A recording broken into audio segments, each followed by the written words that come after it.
ভারত বনাম England semifinal match. Wow, what A match!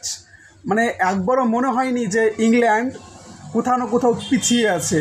সব সময় ম্যাচের মধ্যে এত টুইস্ট, এত সবসময় মনে হচ্ছিল যে বোধহয় ইংল্যান্ড ম্যাচটা জিতে যাবে, বোধহয় ম্যাচটা হাত থেকে বেরিয়ে যাচ্ছে।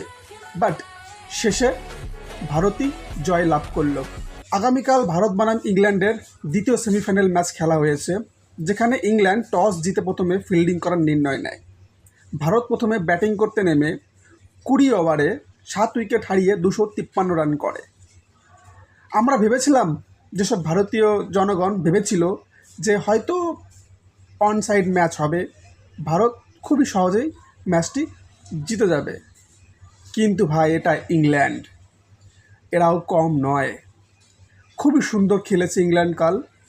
এবং Jack Bethell, wow, what a innings, what a innings Jack Bethell! 48 বলে 105, সুপারব। 7টা 6 এবং 8টা 4। ইংল্যান্ড 20 ওভারে 7 উইকেট হারিয়ে 246 রান করেছে। মাত্র 7 রানে ভারত জয়লাভ করেছে। সঞ্জু স্যামসন 42 বলে 89 run. Wow, what a innings! 7টা 6 এবং 8টা 4।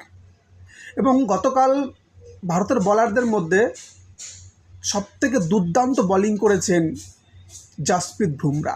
মানে শেষে যে দুটো ওভার জাসপ্রীত বুমরা করেছে, যদি জাসপ্রীত বুমরা না থাকতো, যদি অন্য কোনো বলার বল করতো, তাহলে বোধহয় ম্যাচটা হাত থেকে বেরিয়ে যেত।